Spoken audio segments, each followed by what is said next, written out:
Hello and welcome back to another episode of Injustice For All MMA. My name is David, and this episode is for UFC Fight Night, Dolidze versus Hernandez. This fight card I scored in the span of 2 days,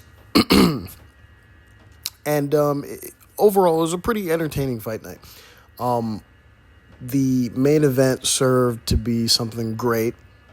Not in a back and forth kind of sense, but just because Fluffy Hernandez dominated the entire time. But the interesting thing about the scorecard, as every scorecard that we talk about, is that this fight night is, for me, will be remembered as a fight night where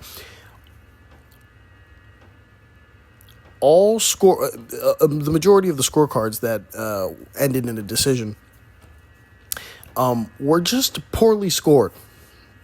It was poorly scored because for some reason it just takes one fight night, not even one, it takes a random fight night out of nowhere where the judges just decide, you know what, our reasoning for scoring rounds this way just go out the window because of just weird optics that happen in the fight. And, you know, to be fair to them, there was a lot of weird optical things that happened, but overall there really wasn't. Like, we could have scored this, you could have scored this 2 years ago and gotten a much different result than what we did. Let's start off with the first fight of the night. Brundage, who, you know, Brundage has had a lot of bad luck. They were talking about this on the fight on the card, and quite frankly, I thought he won his last fight. He definitely got robbed out of that, and in this one, I won't call it a robbery, but he's just had a lot of bad luck, and it almost seems like when this fight was match made, this was the perfect fight for him to come out and win. Sometimes it just goes to show that, you know, let me start off with this. There's a litany of fighters who aren't bad per se, but there's something that's weird about them, right? For example, Victor Petrino. His striking is very hesitant. That's apparent. Excuse me. McConico. Obviously, we've seen McConico fight now twice. His striking is the most hesitant. I mean, it's so hesitant that he was striking like Tresean Gore when he fought Rodolfo Vieira, where every time he threw a strike, it's almost like he was purposely missing. He was an inch close to landing, but he's purposely missing, and I feel like that's on purpose. There's some strikers who do that, and they're kind of measuring it or gauging it, and then maybe in the next few combinations they will then start to land. Right? They're kind of measuring where they're kind of lining it up, so to speak.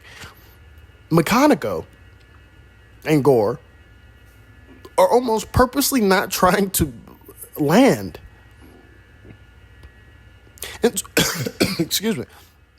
And so I named these fighters because this is a layup fight for Brundage. Now, Brundage isn't the greatest of fighters, but he does enough.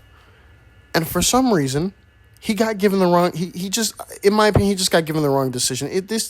This is just nonsense out of nonsense. And I don't want to call it a robbery because it is kind of close on my scorecards. But Erceg McConico is the perfect fight to get a rebound win off of, and Brundage wasn't able to make it happen. Brundage versus McConico, I had this 29-28. Excuse me if my throat is stuffy. 29-28, first 2 rounds for Brundage, last round for McConico. Close marker on the second round. There's a lot of close rounds, and I don't want to say close rounds. That's not true. This round isn't close. The second round. First round, Brundage outstrikes McConico. He outstrikes McConico, and he has a takedown. McConico did not drop Brundage in the first round. I think it was like a slip of some sort. Second round, Brundage had 2 takedowns. Now, this is where we get into the nonsense. Brundage has 2 takedowns, okay? He proceeds to pretty much do nothing with the takedowns. And then McConico barely outstrikes Brundage. We've scored these type of rounds 70 billion times. And usually this round goes to Brundage. It goes to the fighter who had the most takedowns. And when the strikes are even, relatively even, they go to the fighter with the takedowns. What's so interesting about this round, and the reason why I put a close marker on it, is because while I normally would go, hey, this definitely belongs to Brundage, when Brundage gets these takedowns, I mean, not only does he do nothing with these takedowns, they get up relatively quickly. And while McConico is going forward, and he slightly ends up outstriking him barely, it's not, let's just be honest here, they were pretty even on strikes. No fighter was was landing significant damage enough to say, hey, this guy's winning in the striking definitely. That just wasn't the case. And because of that, Brundage wins this round for me. You go to the third round, McConico finally decides, hey, my fist can finally touch someone's face. And guess what? He outstrikes Brundage by about 5+ strikes. And I put some markers here, right? During the first and the second round, McConico's very hesitant. Short in his strikes. I mean, so hesitant. First and second round, that's just what it is. He was fighting as though this was a repeat performance of his last fight against the fighter who I can't remember at the moment. Another thing that I wrote here is DC just can't judge. They can't judge. There's moments on this fight card where DC is just saying, hey, this is who's winning, and it's just not clear. It's not clear. He can't score to save his life. Okay, let's go to the judges' decisions where it's just all over the place. Again, I have a 29-28 to Brundage, and Chris Lee has it. He has a 30-27. I'm going to go on say honorable mention. I disagree with that. Last round should go to McConico, but it's the most correct score. It's crazy to say, but this is the most correct scorecard. It looks bad because anytime someone has a 30-27, the crowd just goes, oh, and everyone goes, wow. But 30-27 to Brundage. First 2 rounds to Brundage is fair. That's the best scorecard. Tony Weeks, it was the first round of Brundage, gives the second round to McConico, and gives the third round to McConico. This I think is fine. Again, second round's close, so I'm not mad at it. We go to Ben Cartledge. Honorable mention to Ben Cartledge. This is the worst scorecard of the 3. He gives the first round to McConico. Already, we're looking at some nonsense. Brundage didn't get dropped. And not only that, McConico didn't do anything in this round. There's that. Second round to McConico, again, that's fine. He gives the third round to Brundage. It's just a bad fucking scorecard, yo. He gives the third round to Brundage. Brundage lost this round. If we were to find a much more clear round, it's the third round. It's probably the clearest of the 3, okay? And he gives it to Brundage. Honorable mention to Ben Cartledge. It's fucking atrocious. He gives the third round to Brundage. It's first round to McConico. Absolutely nonsense. We go to the next honorable mention, and this one I'll die on. I'll die on this one. I'm not supposed to die on it because of just, there's this thing in MMA where optics really do take away, like, the joy of just scoring cards. And it hurts me because I know that if I were scoring this in real life, I know that if a judge scored this for Stoliarenko, they'd get shat on. But that's just not the case. Fernandes versus Stoliarenko, 29-28 Stoliarenko. It's simple. I put this in the robbery category. This is a robbery. This is an optics fight robbery.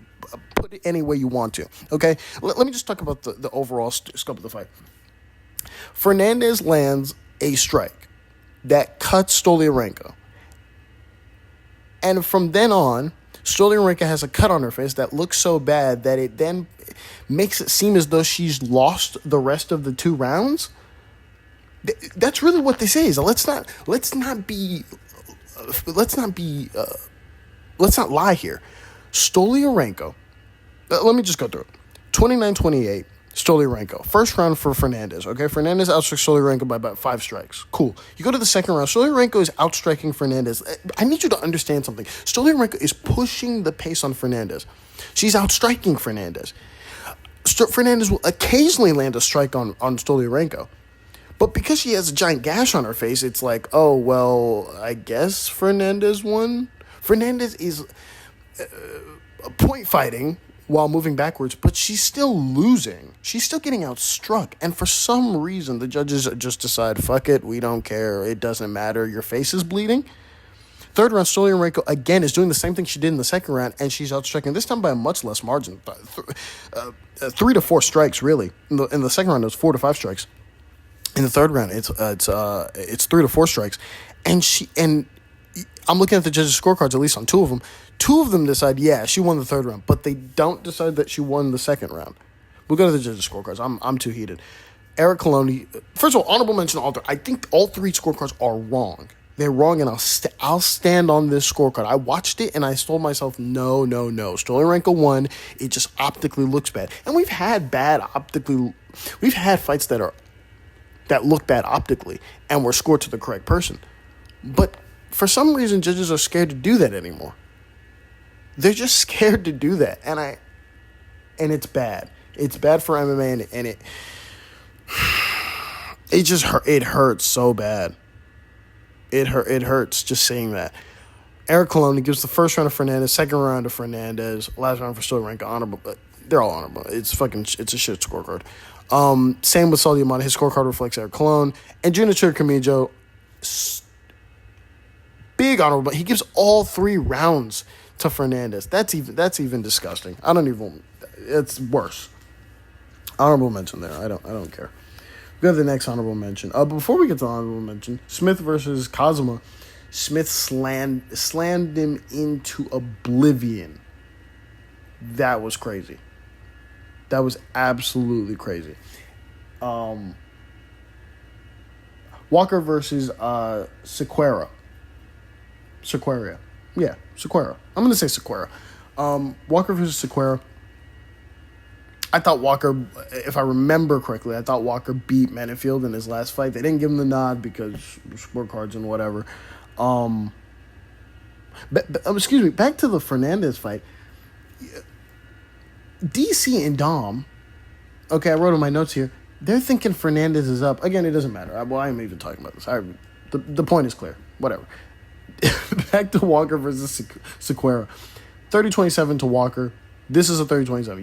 You can't find a round for Cerqueira at all. Okay, I had 30-27. First round, Walker's having a little trouble on the feet with Cerqueira strikes, and then he decides to fucking wrestle. He has 3 takedowns with a little bit of ground and pound for about 2+ minutes in that first round. In the second round, he has a takedown with ground and pound for 4+ minutes. For me, there's not enough ground and pound, which is why I don't give a 10-8, but you can argue a 10-8. The moment the round starts, he grabs him and he takes him down. So you can argue a 10-8. I didn't.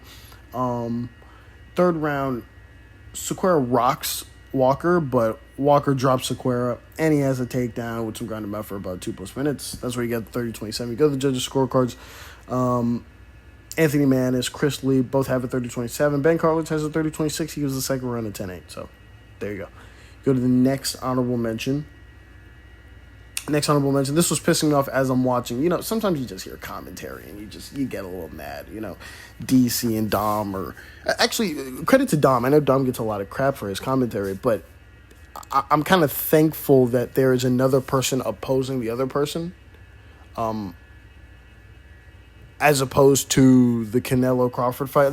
I'm scoring this now 9-18-2025. Where Max Kellerman is he's just eating. It's almost like he wasn't really watching the Walsh versus, I forgot the guy's name, the Valdez Jr. fight. Terrible commentary. But anyways, back to this, where Dom's commentary was actually very understanding. It seems as though DC wanted to highlight everything Johns was doing, and Dom wanted to highlight everything Matsumoto was doing, but more from a game plan perspective, not from a scoring perspective. That being said, this fight ended up being a split decision. Come on. I get afraid to watch these now. It's not even a split. It's not close to a split decision. 29-28 to Matsumoto. First round for Johns. Last 2 rounds for Matsumoto. Right. You go to the first round. Matsumoto had a submission attempt. It wasn't really in per se, but it is a submission attempt. Johns had a takedown, and he barely outstruck Matsumoto by about 2 strikes. The round goes to Johns. You go to the second round. Johns has a takedown, but Matsumoto has a reversal pretty quickly, and he outstruck Johns by about 8 to 9 strikes.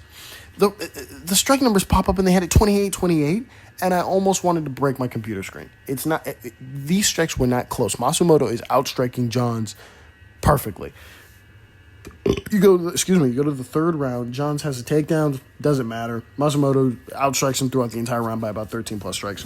So there you have it on that. You go to the judges' scorecards, and only 2 of them have it correct. Mike Bell and Saul D'Amato.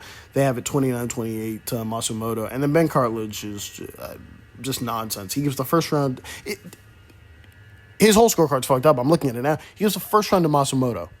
He gave too much credit to that submission attempt, apparently. First round to Matsumoto, that's incorrect. He gives the second round to Johns. Johns has a takedown in this round. Does nothing with it, gets reversed and outstruck. Like 8 to 9 strikes. Like, it's not even close. Cool. And then gives come on. And then he gives the last round to Johns. He's not locked in. He's not watching. Honorable mention to Ben Cards. It's one of the worst scorecards of the night. Go to the next honorable mention. And again, another optics fight that's just... this is... I want to call it a robbery. But actually, I don't want to call it a robbery. I'll explain why it's close. It's Fili versus Rodriguez. It's not a robbery. Excuse my language. It's not a robbery. 29-28. I had Rodriguez. Last 2 rounds for Rodriguez. First round for Fili. Let's start off in the first round.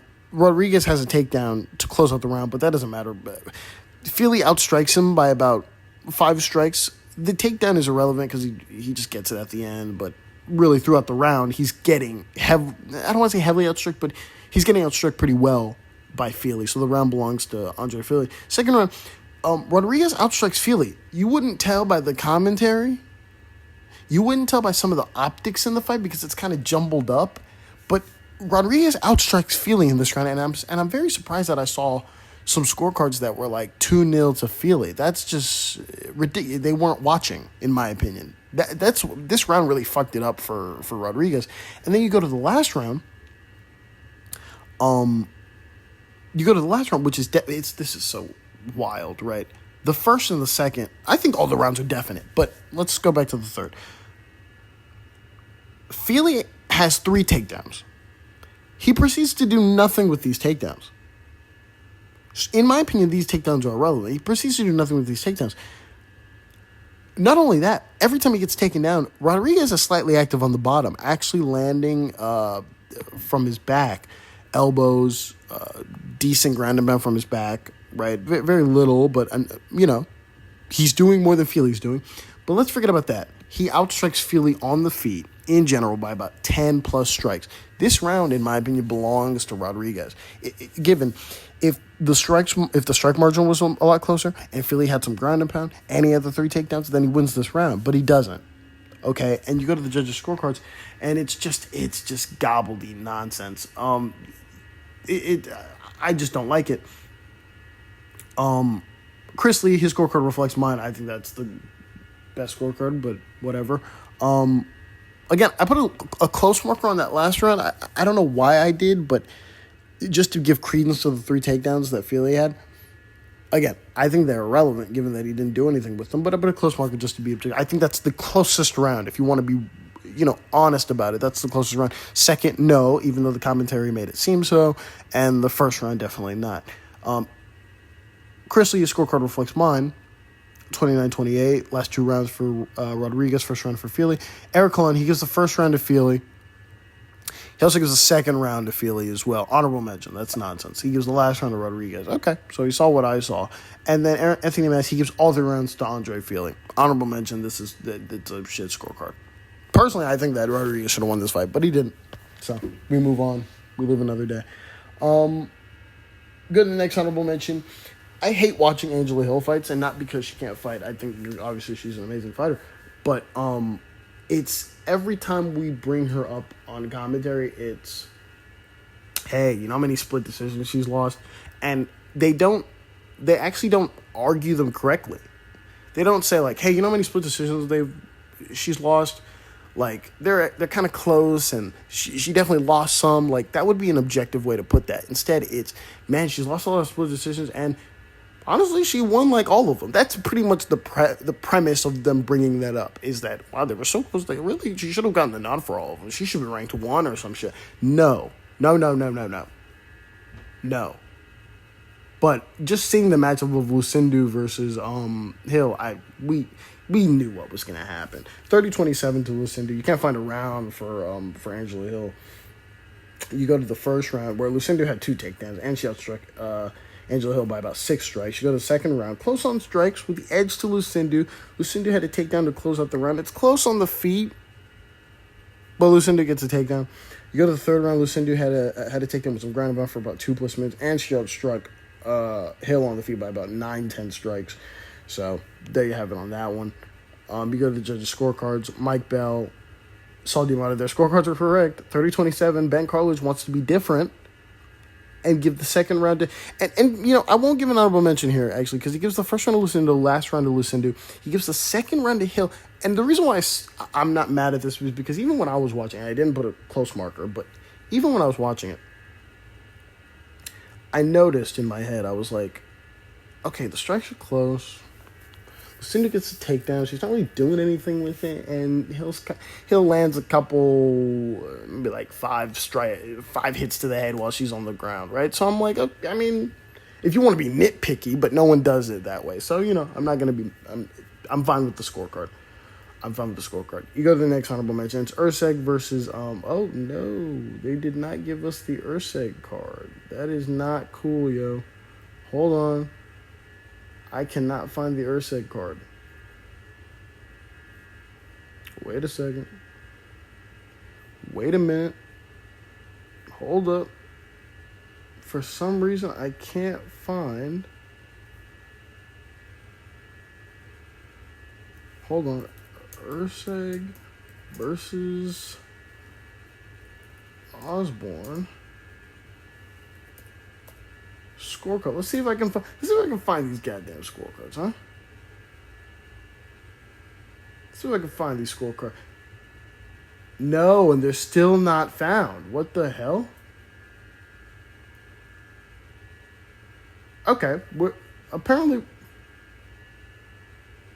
Okay, I can't find the scorecards, but here's what I'm going to do. I'm going to talk about my perspective of the fight. So I had this 29-28 for Osbourne. First 2 rounds for Osbourne, last round for Erceg. Close marker on the second round. So honestly, you can argue the round. You can argue the fight for Erceg if you want to. We go to the first round. Erceg had a takedown, but Osbourne had a takedown and a reversal with some ground and pound. He also dropped Erceg, and he outstruck him by about 12+ strikes. That round belongs to Osbourne, no doubt. The second round, it's close on strikes with the edge to Osbourne. Here's the funny thing, and this is another optics round. Osbourne, in my opinion, outstrikes Erceg. He outstrikes him. The issue is, halfway, I don't even want to lie, 3 minutes into the 3 minutes left in round 2, Osbourne decides, I'm just not going to strike anymore. Now, he's kind of slightly up on strikes, and he's not going to strike anymore. The remaining strikes are coming from Erceg, and most of them are blocked or don't land. So by the end of this round, Erceg is still down by a couple strikes, but he's the only one active. Osbourne is blocking and moving, but the strikes are so close that Erceg is the only one landing. And I'm thinking to myself, well, while I have Osbourne up on strikes technically, Erceg is doing more. And because Osbourne isn't striking, I can't really complain with the second round. So I put a close mark. Even in that moment, I put a close marker on it. So I can't complain there. You then go to the third round, and you know what happened. Erceg got a takedown with ground and pound for about 2+ minutes, and he won the round, and he won the fight. So there you have it on that. You then go to the last fight, and that is Dolidze versus Hernandez. Fernandes wins by rear naked choke in the 4th round. I give the first 3 rounds a 10-9. You can argue a 10-8. We'll get through it. You know, the first round, they're kind of striking for a little bit. And then finally Hernandez gets his takedowns. Hernandez has 2 takedowns and he outstrikes Dolidze by about 6+ strikes. You go to the second round, where this is where we get into the 10-8 territory. Hernandez has like 4 takedowns. He has 4 individual takedowns at like different moments in the fight. 4 takedowns with some ground and pound mixed in. He outstrikes Dolidze on the feet. This is the round where Dolidze just starts to get tired. I mean, from the moment the round starts, he starts to get tired. He gets outstruck by 14+ strikes. I put possible 10-8 because it's not like a ridiculous amount of damage happened. But because of everything that Hernandez did, you can argue a 10-8 here. Again, 4 takedowns with ground and pound in maybe the last takedown or so. He outstruck Dolidze on the feet by about 14+ strikes. Possible 10-8. You then go to the next round, this third round. Hernandez had, again, pretty much the same thing as the second round. 4 takedowns with ground and pound.